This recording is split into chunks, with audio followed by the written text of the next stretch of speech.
Hello and welcome back into the show. I'm your boy John, and today we're going to be going over 3 players you must sell in your Dynasty leagues today in order to set yourself up for some success in 2026. So if you could like the video before you start, that would be much appreciated. And without further ado, I'm John, you're watching John Talks Ball, and let's get into it.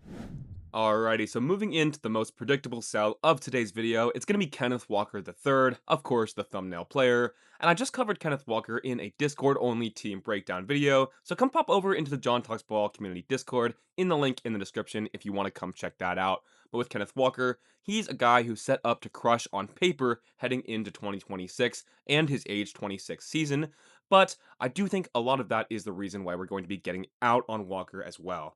He was RB22 last year, and people are just seemingly forgetting that he is a very, very frustrating player for fantasy football because he just went on that Super Bowl run, won Super Bowl MVP, and signed with the Kansas City Chiefs on that 3-year extension. Last year, he had 221 carries, 1,027 yards, a very solid 4.6 yards per carry, and 5 total rushing touchdowns. We could expect to see that rushing touchdowns number increase, but at this point, with Kenneth Walker in his prime, he's only going to be getting older from here. I do believe this is going to be peak value on Kenneth Walker, and there's a lot about his profile that does concern me for the way he's being valued right now.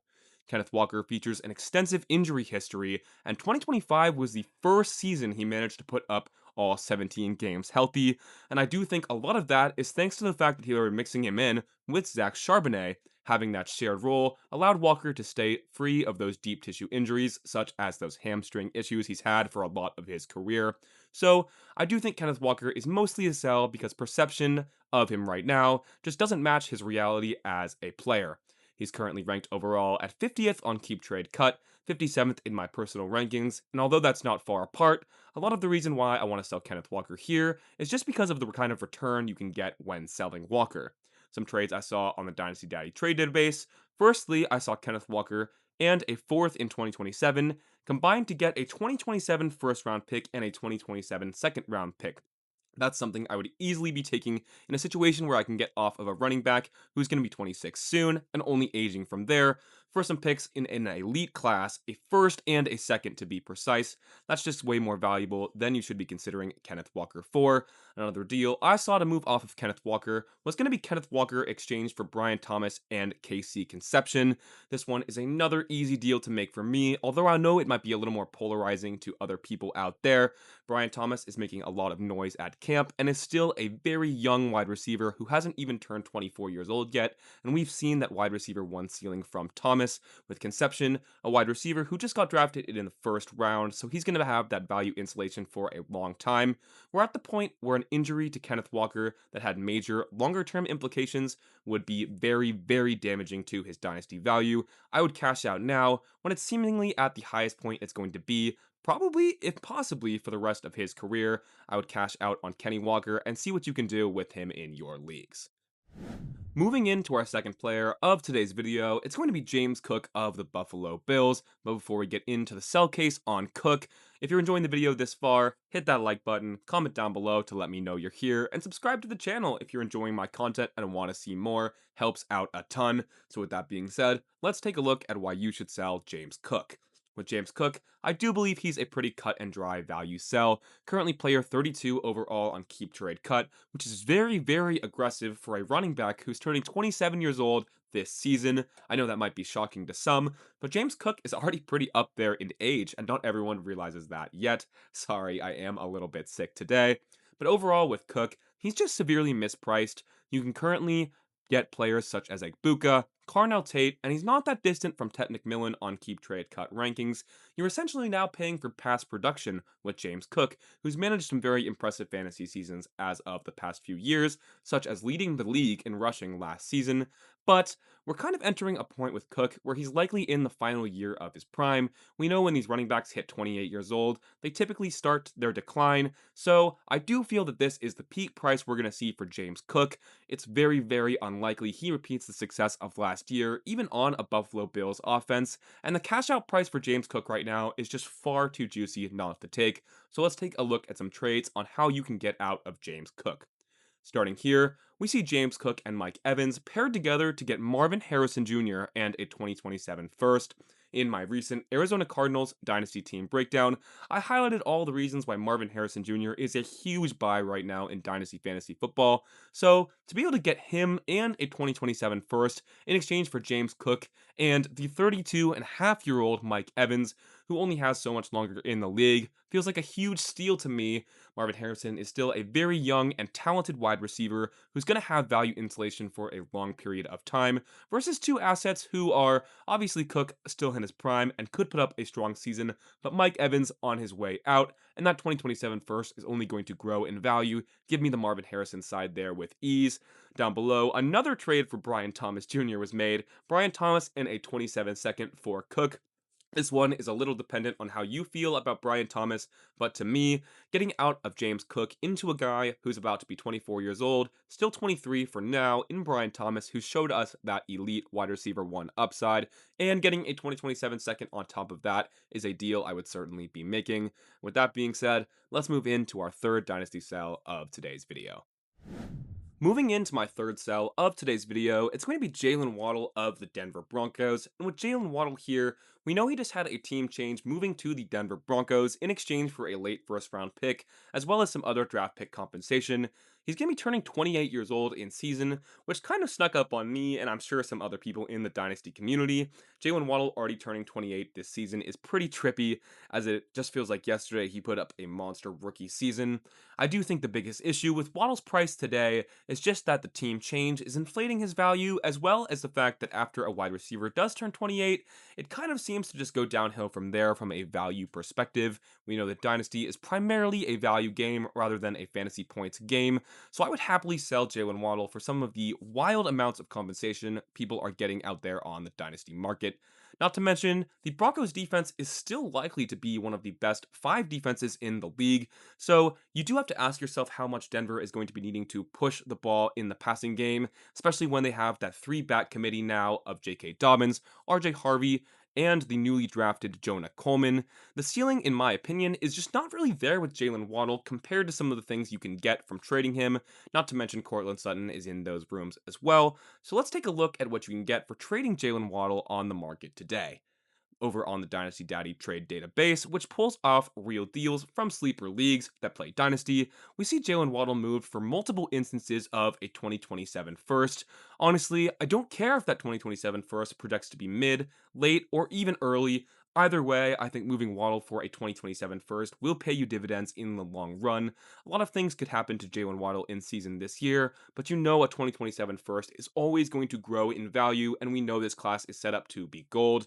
Looking at a different trade for Waddle, I saw Jalen Waddle exchange for Jordan Tyson straight up, which, while that might sound like a bit of a stretch, to me, based on the perception of both players, I think is actually a doable deal, and I would be willing to add to Waddle in order to get to a Tyson as well. So with that being said, let's transition into some questions I got on the John Talks Ball community Discord from some of the members over on there. So before we get into some of the questions from members of the Discord, you should come check out the John Talks Ball community Discord. Over there, I'm giving away free Dynasty advice, evaluating trades, and giving any general strategy advice that's needed. You're also going to be able to ask in advance questions for the videos over there, so come check it out in the link in the description down below. With that being said, let's go ahead and move into the first question from the Discord. Alright, moving into the first question from the Discord for today's video, it's going to be from Armegio, and Armegio is asking, is Zay Flowers a buy? Surely more passing volume in that offense as Harbaugh and Monken get replaced by Minter and Doyle. Not sure I agree with that. The Ravens passed on Lemon at 14, etc., giving some context on Flowers. So the quick answer to your question is yes, Flowers is undervalued at player 72 overall on Keep Trade Cut right now, versus where I have him in my personal rankings at player 49. He's also just a wide receiver who's set up to get a massive contract in the near future, which I think people are kind of sleeping on. They're just going to be astonished when he gets this extension, and honestly, he might become a sell at that point, but for now, he is certainly a buy. As far as the wideout additions to the room, Surratt and Lane, both largely uninspiring wide receivers. We know that there really hasn't been another relevant wide receiver in the Ravens room for a long time. Rashad Bateman had his moments, but it's really just going to be Zay Flowers eats and everyone else starves. Mark Andrews could soak up some targets, but he is beyond on the wash trajectory of his career. With Flowers, we know he finished as a wide receiver 1 last year with Monken at offensive coordinator. So I don't see any reason as to why we couldn't have a similar run out with the new offensive coordinator coming in from the Bears. But I do think the main issue with projecting more passing volume here is that the philosophy is just extremely unlikely to change. We know Ben Johnson loved running the football in Chicago, and Declan Doyle comes directly from that tree. The personnel in Baltimore also just makes for a much, much more run first offense type of scheme. Lamar Jackson, obviously a mobile quarterback. Derrick Henry still putting the rock down and pushing the pile despite his age. And there's just really not enough receiving weapons in here to make a pass heavy offense. We know that Todd Monken, as we said before, had put together a lot of good years with the Ravens, including the year where Lamar was snubbed for MVP to Josh Allen, but we don't need to get into that now. So, all in all, Zay Flowers is certainly a buy right now, but not really because of the reasons you listed, like the front office changes, mostly just because he's a young receiver set to get a huge contract who's likely to be productive in this upcoming season. So let's go ahead and move into the second Discord question for today's video. All right, so taking a look at the second question of today's video, it's going to be from FlawLegit, and he's asking how should we be handling these mid-age quarterbacks like Darnold and Baker Mayfield, who are still productive, but also in their early 30s. With that being said, I would say that the answer to this question is that it's pretty much reflected in the rankings. We know that age is a much smaller factor when it comes to quarterback versus other positions such as running back or wide receiver. So to evaluate these guys, it really comes down to contract insulation and a little bit of nuance and evaluation of their gameplay, advanced analytics, and contract, as I mentioned before. With a guy like Baker Mayfield, we're in a bit of a weird situation because he is waiting on a new contract, but with guys like Goff, we know that they're signed through the 2027 season, or Sam Darnold, who's going to have value and insulation for a long time, just the nature of winning a Super Bowl. So, the players that are sitting higher in my rankings, although they are of older age, it's specifically because we're playing super flex here, and quarterback is pretty much always the best or second best position to build around depending on your league settings, with the other being wide receiver. Occasionally, that's interchangeable based on your league settings. Quarterbacks have been able to sustain production well into their 30s now, and we've seen that be able to happen. So I wouldn't panic too much with these early 30s quarterbacks. Around 33 to 34 is probably where I start getting a little more weary. But with the guys in their younger 30s, and especially Darnold, who you mentioned, who's still 29 years old, not too much to worry about. And your answer to how you treat them is just going to be reflected in the rankings. So, with that being said, let's move into the third and final Discord question of today's video.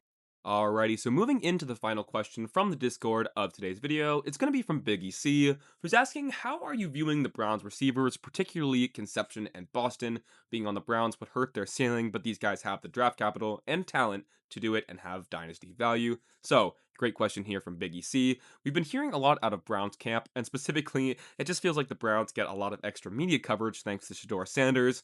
We're hearing that Denzel Boston is performing, and it does feel like he's starting to close the gap between him and Conception.